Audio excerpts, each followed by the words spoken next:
Hey, Pretty Girl Club. Welcome to another Exotical Storytime.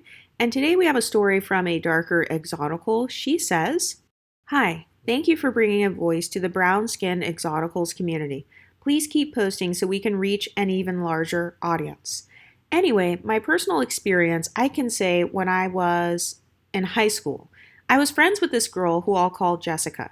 I remember there was this one time our friend group went out to the mall to hang out on the weekend, and we happened to run into a classmate from our school. We stopped and talked, and our classmate kept commenting on how cute I looked. She would be mid sentence, and then she would just stop and turn to me and say, Girl, I just can't get over how cute you look, and I love that dress on you. I was wearing a nice, simple Old Navy dress with high top Converse and a jean jacket to cover my shoulders, and I had my natural curly hair out as well. But I was pretty shy and reserved back then, so compliments like that on the spot always took me off guard, even though I appreciated them deeply. And every time our classmate complimented me, my friend, Jessica, took it upon herself to shut it down and kept saying, No, she's not, or No, she ain't, just being a hater and trying to downplay my looks and confidence in front of an entire group of people. Meanwhile, she's an unambiguously black woman who is morbidly overweight for her age, and her hair couldn't reach past her ears. There's also been other times where she would display blatant jealousy. I remember it was the first day of senior year, and I made sure I was on point with my hair being done and having a cute outfit. I had a sew-in with Peruvian bundles, 16, 18, and 20 inches. And I remember just seeing her giving me constant side-eye when I got more attention than the usual because I was never the type to dress up since I just wore my natural hair every day. But I wanted to switch it up since it was senior year. And after a few weeks, when it was time to take out my sew-in and I went back to my regular self, I remember her just telling me, I'm glad you took out your hair. Like, excuse me? What? Yeah, she was definitely jealous of your beauty. I've noticed that a lot of darker skinned exoticals tend to have like the hair textures that are very enviable. And so because you have proximity to blackness, like you have the skin tone or whatever of a monoracial black woman, but your features and your hair texture often can look different.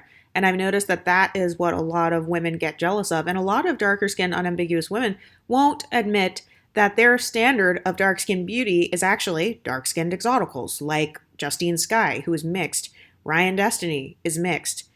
Chili from TLC is mixed. Tatiana Ali is mixed. So a lot of their standards for dark skinned beauty are you. It's the dark skinned exotical community. But let's continue. She says, at another time, when it was time to apply for colleges, she asked me where I planned on applying, and I told her Stanford University as my top choice.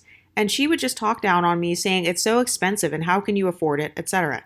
And just for background information, at this time we were both in this mentor program together, and we ended up sharing the same mentor because the one I originally had suddenly dropped out of the program. So one day during the mentor meetings, our mentor asked us where did we plan on applying.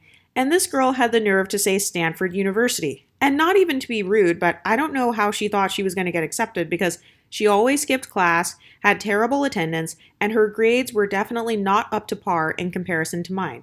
It's just so weird how unambiguous black women are mean to the people they are clearly trying to live vicariously through. Yes, I've noticed that a lot of times jealous women will actually try to get close to you so that they can examine you and kind of figure out your strategies for social climbing and success. And they want to then copy you. And so, you know how people say keep your friends close and your enemies closer? That's exactly what those people are doing. They want to get as close to you as possible. They want to try to copy you, and they actually want to replace you in a lot of cases, but then they'll accuse you of replacing them. Let's continue. She says, back then, I was just an innocent, oblivious kid, but thankfully I was aware enough to know she was not a true friend, and I just separated myself from her entirely. I wasn't aware of humbling tactics back then, but after coming across your channel, it triggered those memories like, wow, I really was a victim, lol. Anyway, hopefully this wasn't too long of a read or all over the place. Side note, I would love for you to talk about if it's possible to decenter men while simultaneously being in a relationship with one. Would love to hear your opinions and how to navigate through it. Yes, I talk about that a lot on my Patreon, so be sure to join the Patreon, you guys. We also have Discord access that you will get in there, and we have a whole dating discussion thread.